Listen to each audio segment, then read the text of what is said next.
stand before you a tired man, or I sit before you, here in the Motivation Congregation Studios, a weary man, reeling from the return to cold showers, and Charlie Horse, after stepping in for my wife who had gone to a chasana tonight. I took over bath time, jammies time, and bedtime, and it wore me out.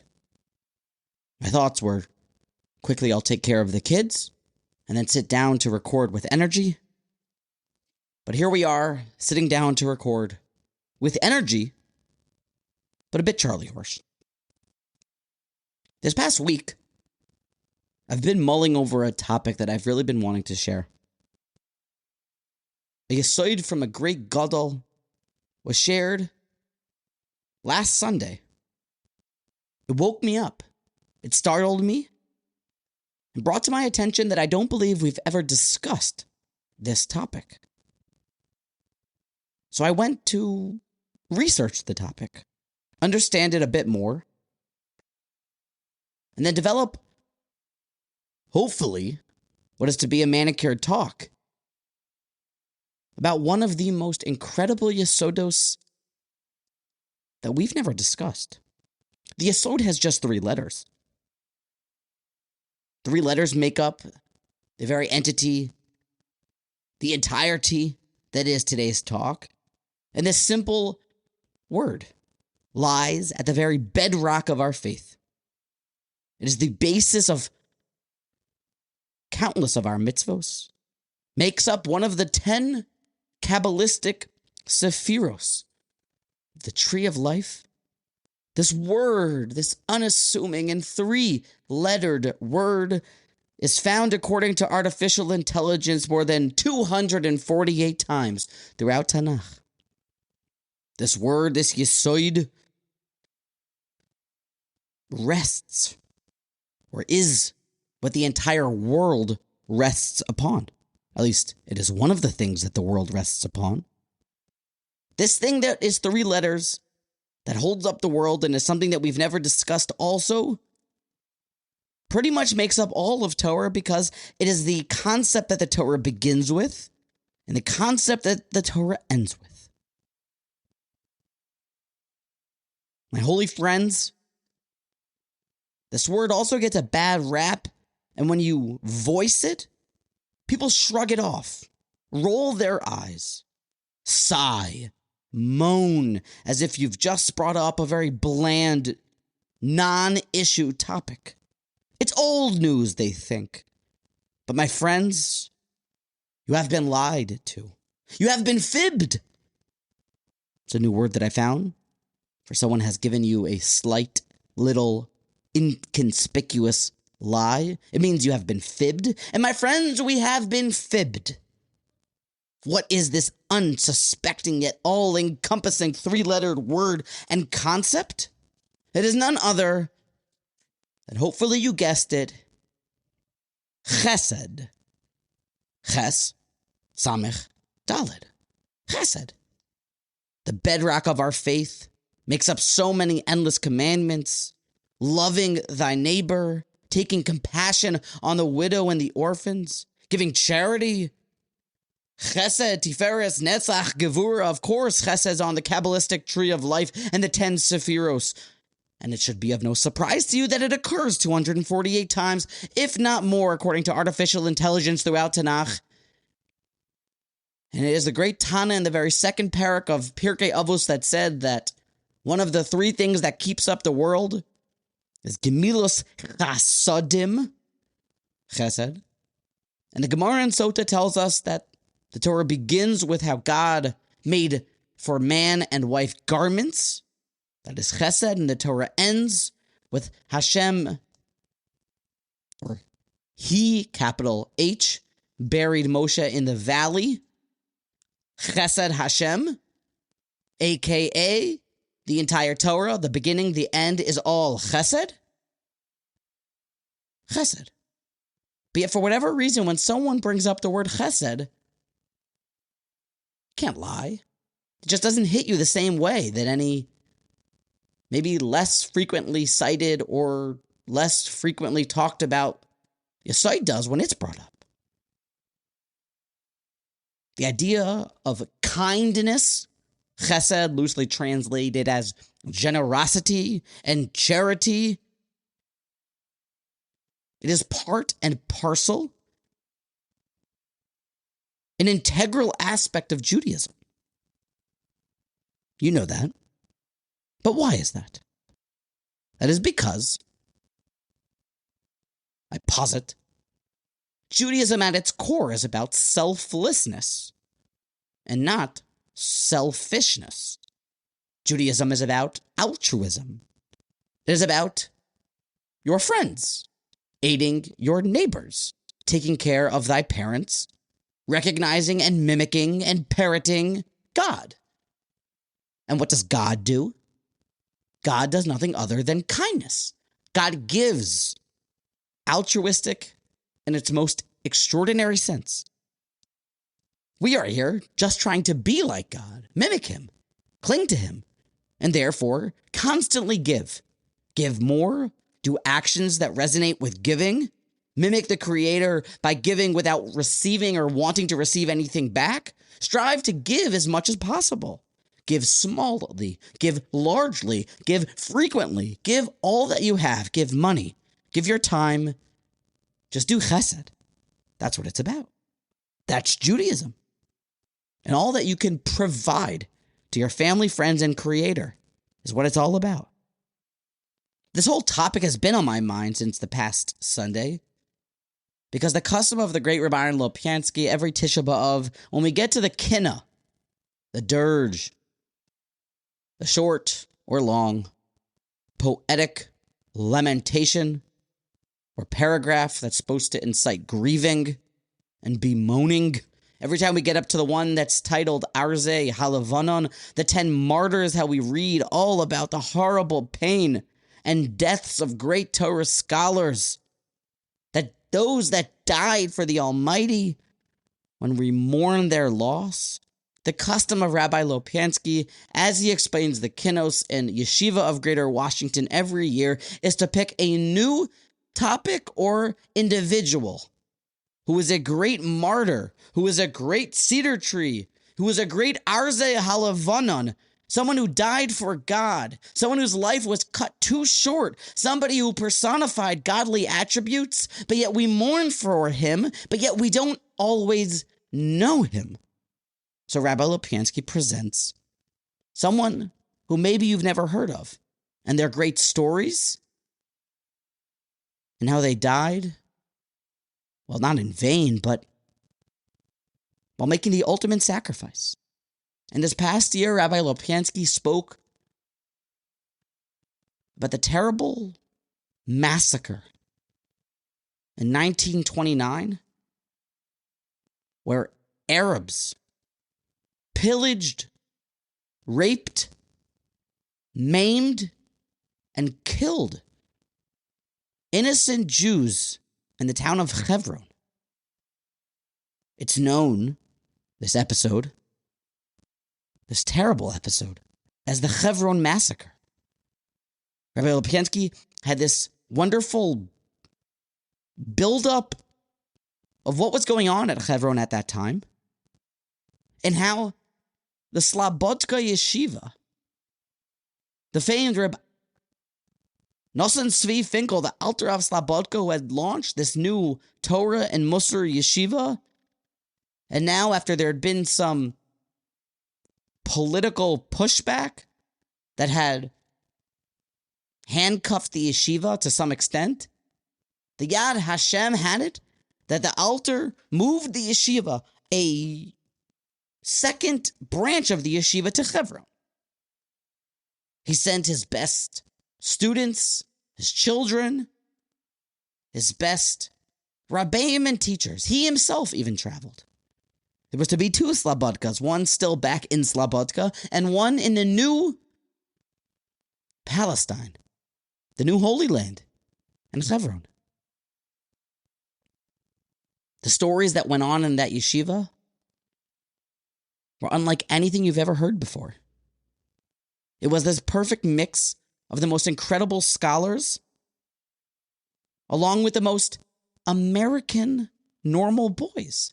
At this point, as the Roaring Twenties are coming to an end, this is the beginning of when American Jewish families are seeing the need to send their young students, their young gentlemen, to the still European yeshivos abroad.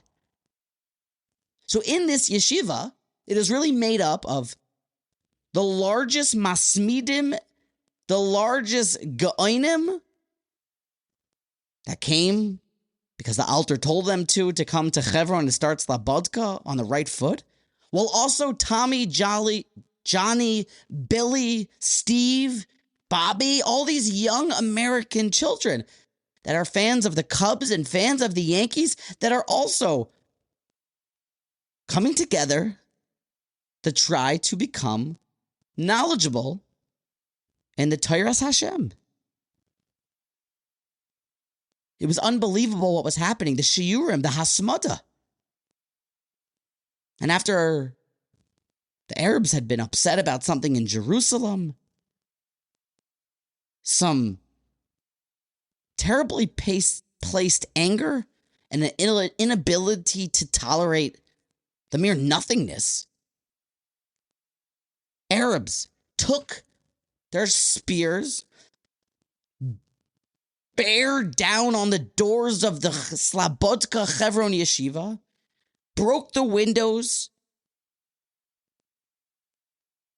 and slaughtered Billy, Tommy, Johnny, and some of the greatest minds and greatest masmidim in that yeshiva.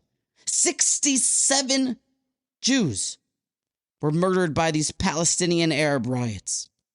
A massacre, a butchering, a macabre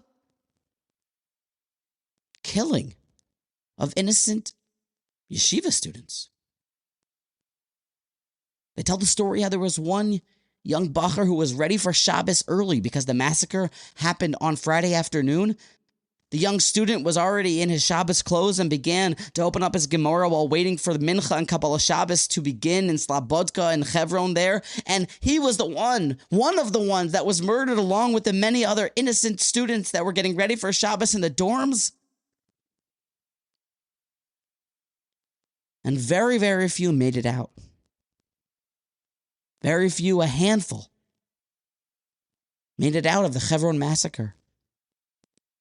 Some were hiding in a closet that when you opened the door, it seemed to become where they were hiding was invisible.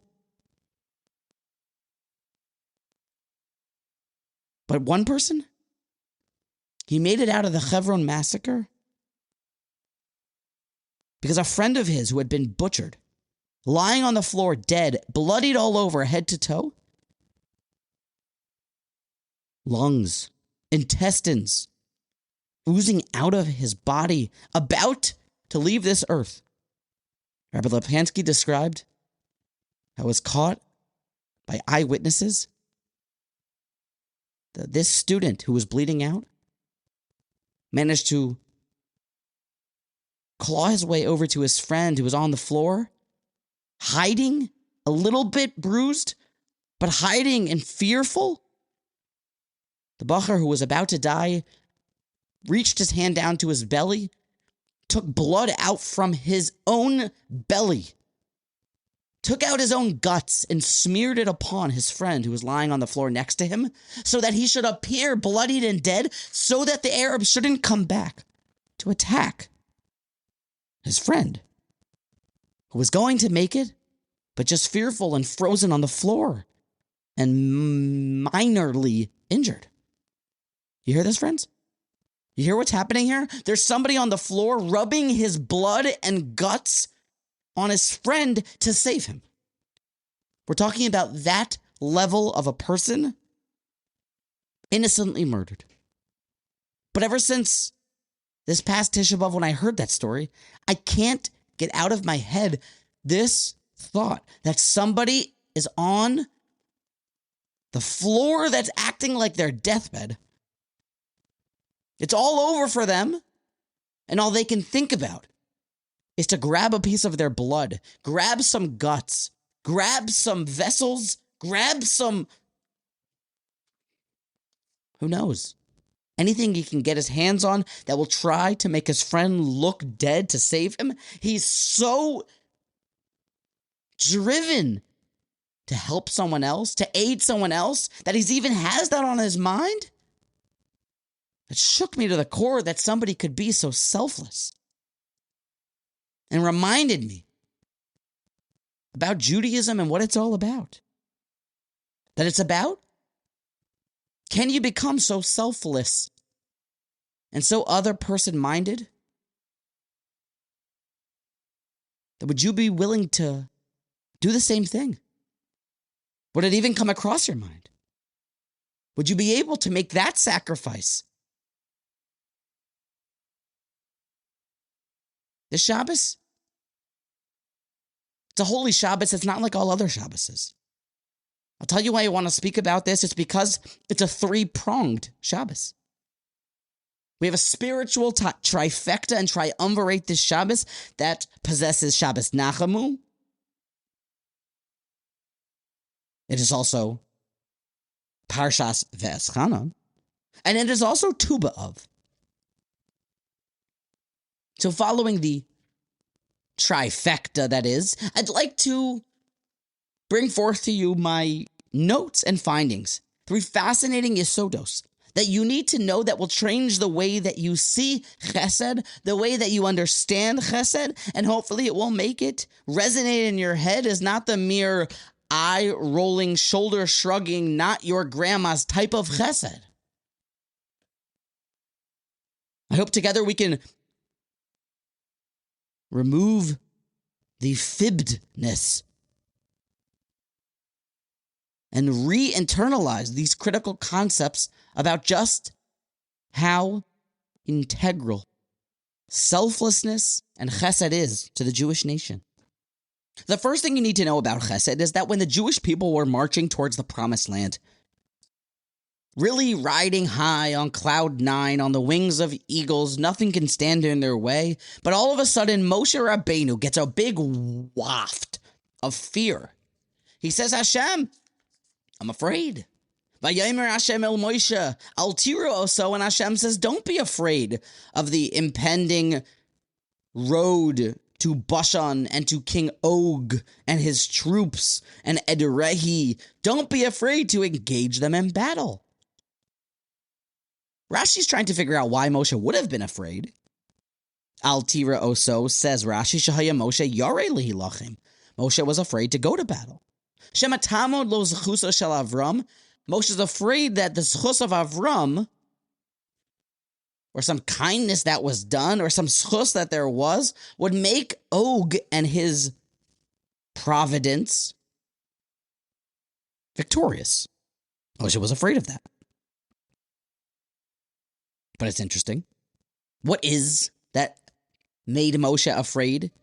What merit precisely was it? When you look up the story that Rashi quotes, Vayavai HaPolit, which happened all the way back in Bereshit Yodalad, where Og secured his chus, the story was that Og ran out of a war, Shepolit min ha-milchama. He escaped, that he wasn't killed by Amar Rafel and his friends, Shiko Harifoim Ba'ashtaris Karnaim, that great war between the 4 and the 5 kings. Og escaped from it. He ran back. Shenemar Hanafilim Hayu Ba'aret Umiskaven Shiaharig Avram Visa Esara. Og had intentions, while leaving this war to save himself, to run back and say, Avram, your nephew is caught in this 4 against 5 kings battle. Your nephew Lot is stuck. You must go and save him. Lot did chesed, because he ran out of this war to go and inform Avraham that his nephew had been taken captive. That's chus that Lot, that's chus that Og, my apologies, Og had, that he earned then, that he ran back to inform Avram about his nephew's capturing. That is what feared Moshe Rabbeinu, the chus that Og had.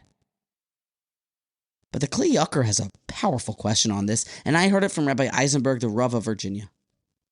The Kliyaka Reb Shlomo Ephraim Lunchens, the great rabbi in the 16th and 17th century of Poland and Bohemia, he asks, how is it possible that Moshe is afraid of a chus that Og has, that he ran back to inform Avram Avinu? Do you know why he did that? He ran back to inform Avram Avinu so that Avram Avinu will run back into battle to go and save Lot and maybe catch a spray of arrows or a stray bullet and die. The Medrash tells us that Og had ulterior motives. He wanted Avram to die so he could steal his wife. He wanted Sarah Imenu. Yet, Moshe is still afraid of Og's chesed. A person who did something nicely, altruistically, but it frightened Moshe. But even though his ulterior motives, his beguiling and deceiving, dishonest intentions were in his heart, what you see here, friends, is an unbelievable slabodka est yesod. That when it comes to chesed, your actions are so important and so powerful that it seems like even if your intentions are poor, it matters not. What you see here is a startling insight. Moshe's afraid of the merits of a creepy giant who acted with kindness, with sneaky, ulterior motive-filled kindness, self-centered, pleasure-seeking, personal advancing kindness, to try to steal Sarah Imenu for himself. Og still with that sneaky, treacherous chesed act that still frightened Moshe. And the Baalei Musar point out, because chesed itself, we see here just how fundamental it is. That even if your kavanah is off, that should not dissuade you, that should not keep you from acting with kindness. Practically, yesod number one in kindness. If you think about inviting your friend for dinner, but then you say, I'm really just doing that so my parents will look at me as good people. Or maybe you're thinking that you should invite your friend to come with the group, the unpopular kid to come with you. But really you're just doing that so that you'll feel better about yourself, or that the teacher should look at you in a ayin tova. Ulterior self-advancing motives? It seems like our chesed still matters a ton. It seems like our chesed is still something that would be meritorious, merits for us that may frighten a prophet. Yesod number one is that ulterior motives in chesed do not disqualify the action. Yesod number two comes from the great spiritual dean of Yeshivas Slabodka. In the 1880s to the 1944s, there lived a man named Rabbi Avrom Gudzinski, who served as the Moshkiach Ruchani in the Slabodka Yeshiva. He is best known for being the primary disciple of the Alter of Slabodka, that is, before he also was burned down with a hospital by the Nazis. His Musar Shemuzin, Rabbi Avraham Grodzinski, were transcribed in the Teiras Avram. He was a man who endured horrible suffering, but yet was princely, was beautiful, was the Slabodka Talmud par excellence, and what the Alter envisioned when he started Slabodka. And the Alter points out, and by the Alter, I've made a mistake. Rabbi Avram Grodzinski points out, is that the pasuk says, "V'hikravtem oile ishe reachni chayech l'Hashem par echad ayil echad kvasa b'nei shiva tamimim." We're learning about the one ram, one bull, fire-pleasing odor to Hashem that's filled with 7 yearling lambs without a blemish. That's all part of the karbonos and the bulls that are sacrificed on the high holidays and the Sukkos holidays. Par echad ayil echad. Rashi points out a medrash Tanchuma that the way that the sacrifices are offered and listed on Sukkot is that they limda Torah derech eretz. The way that they are described, it teaches you the way of the world and how you should do kindness. Shemishi yesh lo ach senoi, yom rishon, yechilenu petumos.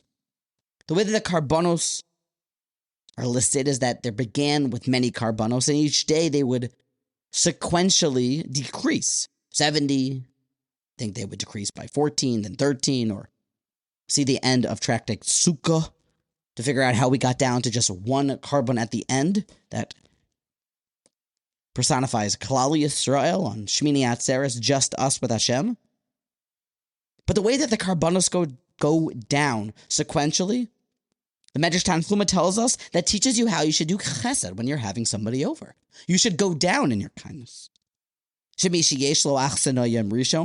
On Sunday, you have a guest. Yoichelenu patumos, give him fat, salted, deliciously bone-in tomahawk steak. Lamachar, yachilenu dagim, give him some fish, sea bass. Lamachar, the day after that, Tuesday, basar behema, give him some average ground meat. Lamachar ma'achilo kitnis, after that, give him some beans and some lentils, some couscous.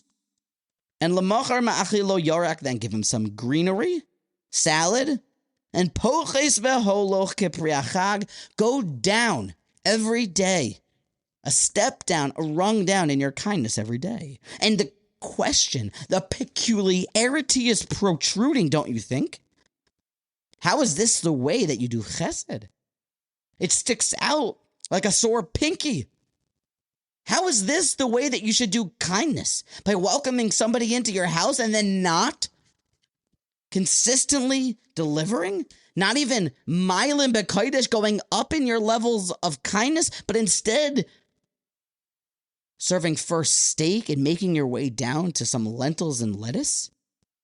Says Rabbi Roham Grodzinski, the prodigy of Slobodka, that we see here that chesed is not about whining and dining, but it's rather about making somebody a part of the family. You see, families don't always eat, he explains, rib steaks on a Monday night. Regular families, they eat regular food. Sometimes chicken, sometimes fish, sometimes lentils, sometimes lettuce. And people think chesed is about just giving somebody the best. But often that ostracizes them. It says that this is my family in the kitchen, and that is you, not my family, but I'm whining and dining you in the dining room. The goal of chesed is to make somebody as comfortable, as homey, and as cozy as possible. To make him one of the family. The way we understand the Rashi says, Rabbi Avram Grodzinski, is to slowly lower the fellow down until he's able to feel so comfortable that he's one of the family sitting at the dinner table with you and your children, having lentils and lettuce, because that's how normal people eat. So you first wine and dine him, but then you slowly hypnotize him into your family. Take care of him. That is kindness. And that is how the Torah shows us. One should go about his kindness. To make his guest, his honored guest, cozy, treating them like chesed, that, treating them like family, that is chesed par excellence. That is our second yesod. Chazering, as we move on to the final and third yesod, the first one was that our ulterior motives in chesed do not matter. Second is that chesed is not about whining and dining, but making somebody cozy, part of the family, comfortable. And our third yesod will save you from marriage strife and may save you from making the largest mistake that you could possibly make in your Jewish life. You see, people make a reference phone call to figure out if the prospective shidduch is a good match. They call the friends and the family, but if you've done it a time or two, that will not give you any important information. They will just preach to the choir. But when you do decide to call the references, let's say about the prospective match, you'll ask about her kindness. And they'll say she's a wonderful giver, a helper. She does chesed multiple times a week. She volunteers for the SPCA on Sundays, saving stray dogs, trying to give them peaceful and happy, tranquil homes to the thoroughbreds and pit bulls and to all the dogs that I can name off the top of my head. She also volunteers on Thursdays for a small family on the outskirts of Jerusalem. A small family is how they're described by their apartment, which is meager in size. But 15 children pack this house in a one-bedroom apartment. This girl goes there, washes the children, helps the mother peel the potatoes. She's a balas chesed and a great match. So why is it, I put you on the spot here, that 15 years later, this girl who the family said yes to, and she said yes back, that bonded each other together in marriage underneath the chuppah, now a budding family, this girl was the tremendous balas chesed. Why is it that she has such marital strife and she can't earn that same title, that she's the same balas chesed that she was in seminary? Why is it that her husband doesn't see what everyone else saw? That is because that she made the mistake of this third yesod in not knowing it. She forgot this third prong of chesed.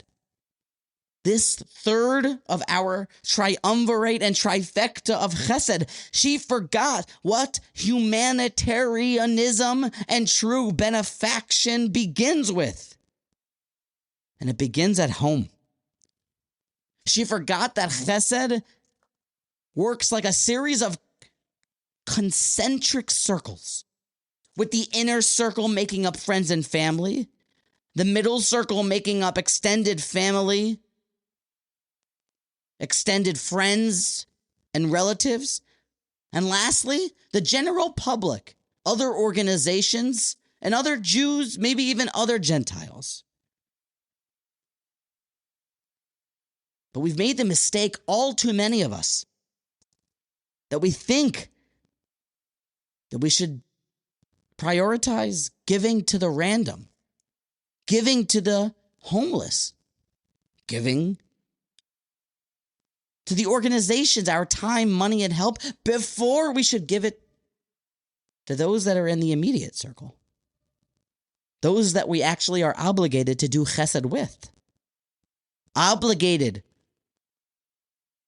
to take care of our spouse, obligated to laud our spouse, obligated to cook a kugel for our spouse, obligated to take care of our children, obligated to buy them toys, obligated to do kindness with them, obligated to take care of our mothers and our fathers and our grandmas and our sabbas and our zaydis. It is the inner circle of these concentric circles that takes precedence. But Nebuch, too many of us run out to aid and abet Ura's new Chinese auction, which is fantastic, but we err when we run out the door to help an organization as opposed to being there for our spouse that just came home and had a tough day. We err and we try, or we say no to our spouse when they want a bite of the cake that you've just made hot out of the oven, when we tell them it's for the neighbor down the block, for the pauper impoverished down the street, and we say no to our husbands or wives about what we've just baked so that we can save the chesed opportunity for somebody that lays in the outside of the concentric circles. That is wrong. You must first do what is immediately asked of you.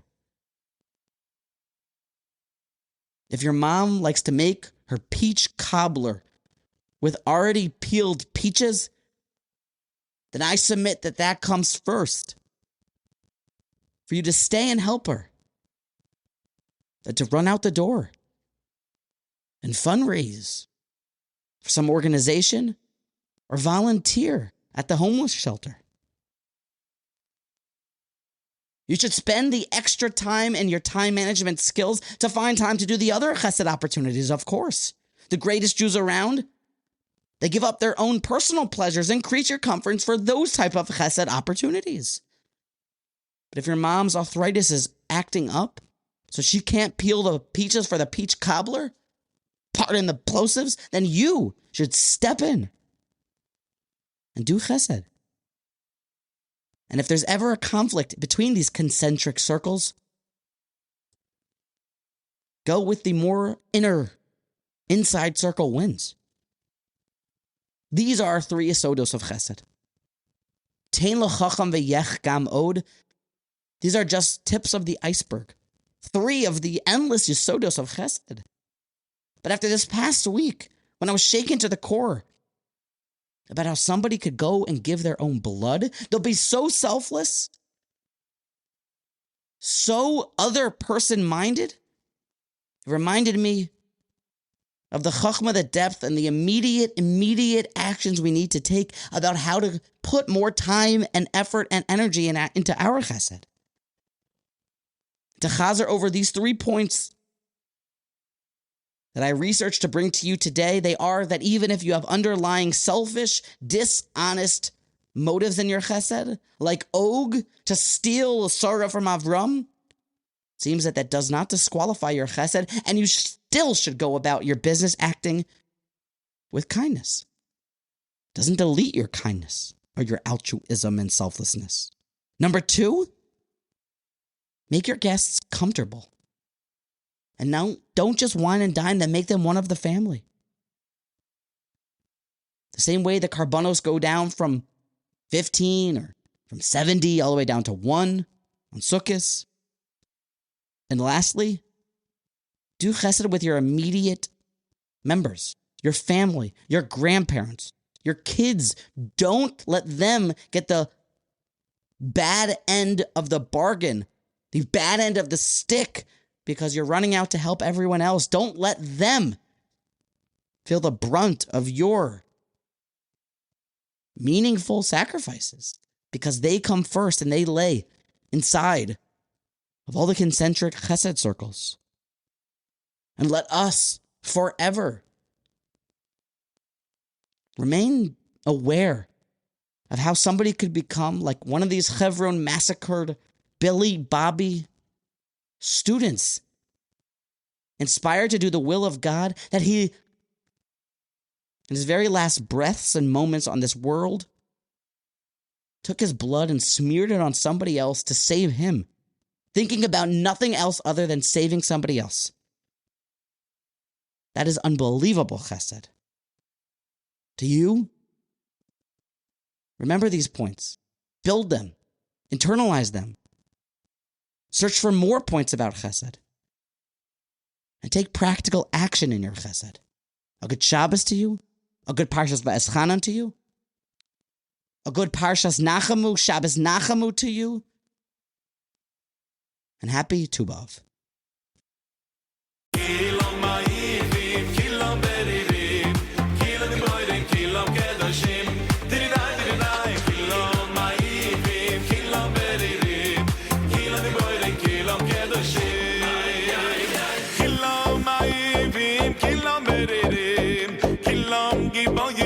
Kilam kedoshim